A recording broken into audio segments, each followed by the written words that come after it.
Hey guys, we wanted to invite you today to join us as we discuss road tripping vehicles of the future. Now, we are currently in the preparation stages for a huge overland trip which will take us around the world. And a lot of you guys at home have been recommending that we go with an electric vehicle, maybe a solar powered electric vehicle. So today we're going to be talking about all of that, whether it's feasible, and also self-driving cars. That's all coming up.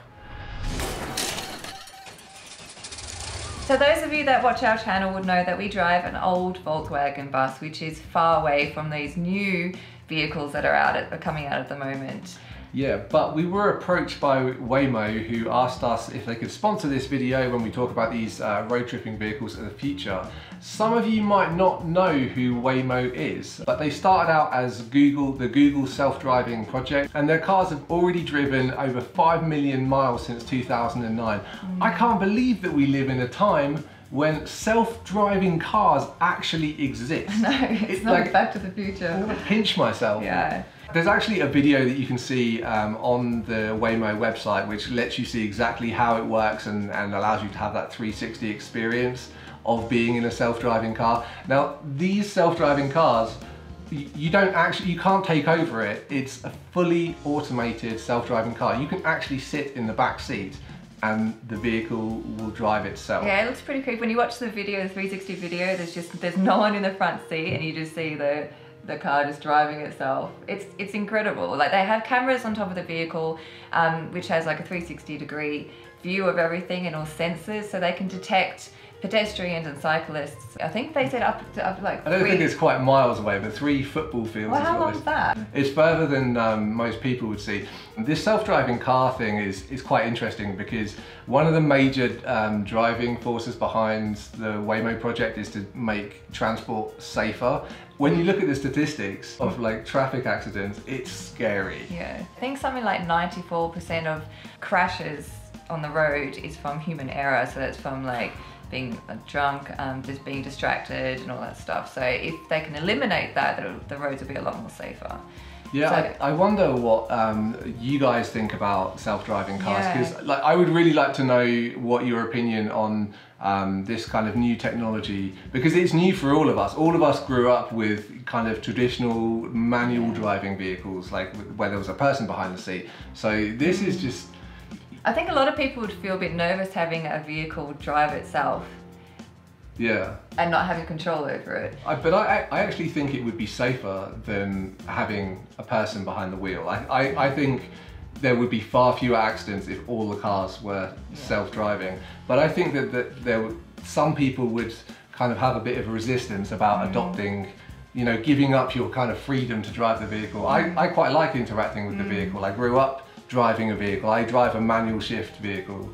And so I would miss that if I was in a fully automated car.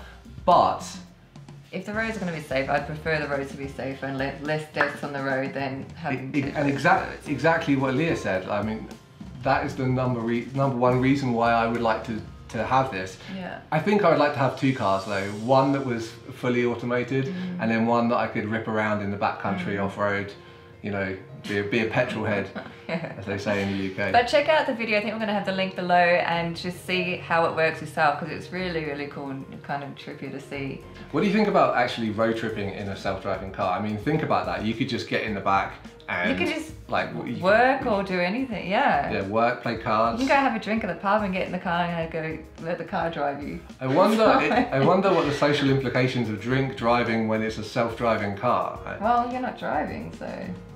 Okay, we're not sure about that one. Don't go out and do that. The laws probably haven't caught up with the technology just yet. Anyway, exciting things for the future with the self-driving car. I haven't actually seen one personally on the road. Apparently they're on the roads in Arizona. Yeah, like 500 miles that way. What about other kind of road tripping vehicles? Well, electric vehicle. Like, I ideally would like to do a road trip around the world in an electric vehicle. A lot of you guys have suggested that we do our next big overlanding adventure in an electric vehicle.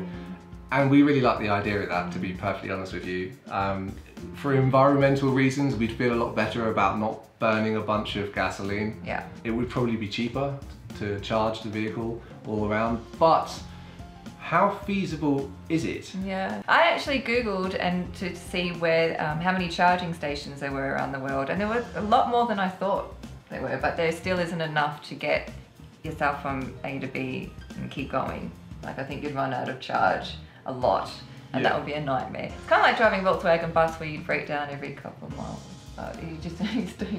Your recharge will go low and you won't be able to get to your next spot to recharge. So we actually have a friend who is quite an enthusiast of electric vehicles. Jehu, would you like to introduce yourself? Hi there, I'm Jehu Garcia and I am an electric vehicle enthusiast and builder. I promote electronic recycling and reusing of all types of renewable technologies. I currently publish product reviews and DIY project tutorials on my YouTube channel, such as my very own electric car that I built in my garage using recycled lithium batteries. Also, this battery here, this is my home battery. I call it a DIY power wall, right? This is a battery that I use to power everything here in this working space.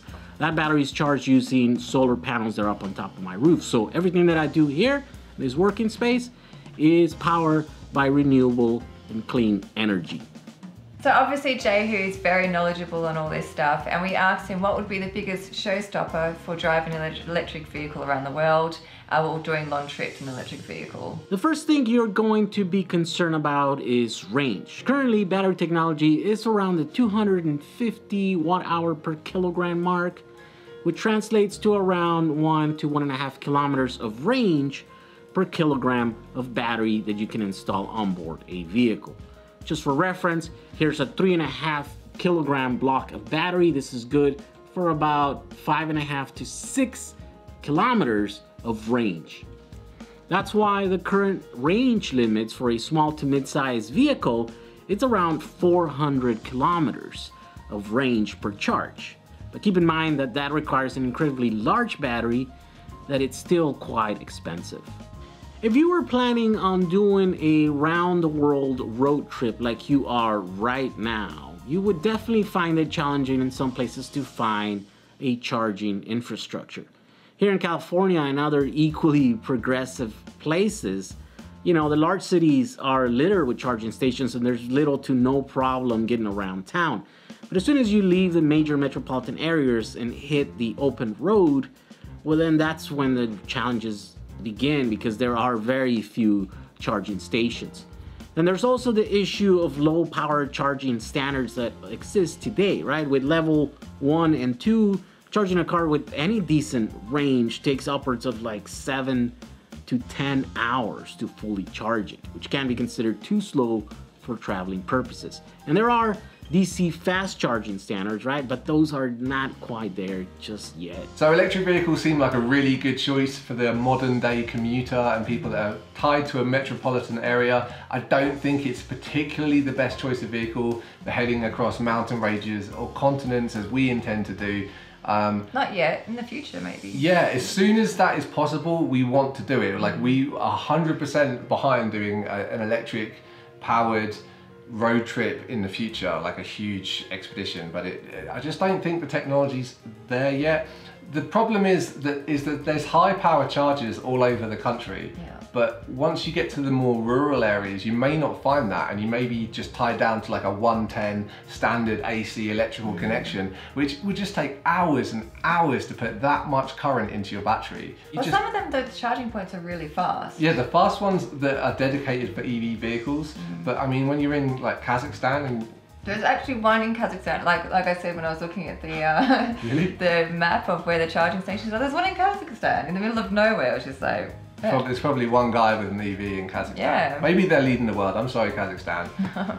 Well, Australia is definitely not. I looked up how many Australia has and it's poor. Yeah, but you've seen how big Australia is. Yeah, so hopefully it will become more common and there'll be charging stations everywhere, and then electric vehicles will become more popular.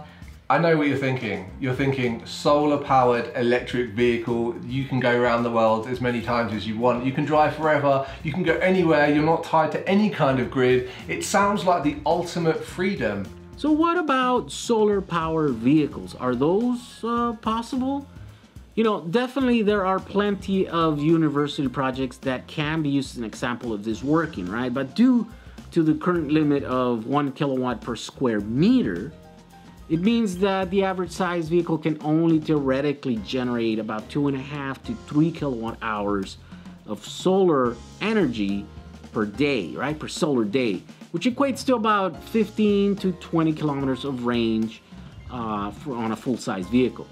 This is definitely technology that currently somewhat works on smaller scale vehicles like ultralight vehicles and e-bikes and stuff, but not on the average size traveling rig. So not on an RV and stuff like that, unfortunately.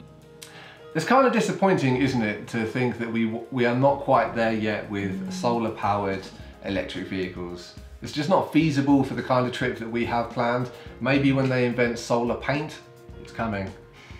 That is when it will work. Is it coming? I don't know. I'm predicting it. Solar paint, it's on its way. We're a little disappointed. The technology is not there yet, but it will be at some point, and we will do it in an electric vehicle when it is. But in the meantime, we are going to be doing a gasoline powered round the world trip. So that is something to look forward to. Yeah. And you know what? We may be one of the last people to ever do it with an internal combustion engine, because, you know, like all of the youngest viewers, your grandkids are definitely going to be road tripping in electric vehicles. That's pretty cool, huh? It's Or pretty self-driving ones. Maybe self-driving. Yeah. Imagine that. I wonder how quickly a Waymo car could take you around the world. I really wonder whether you could take one of those Waymo self-driving vehicles to some of these other countries, take it internationally. Maybe we should ask them. Hey, can we borrow one of those self-driving cars? No. That would be awesome. Alright guys, we are working on the new series at the moment, so that will be coming out at the end of the year, so please stay tuned for that. Yes, huge adventure, and more details about what we have planned coming to this channel very soon. Until next time guys, thanks for watching and happy travel.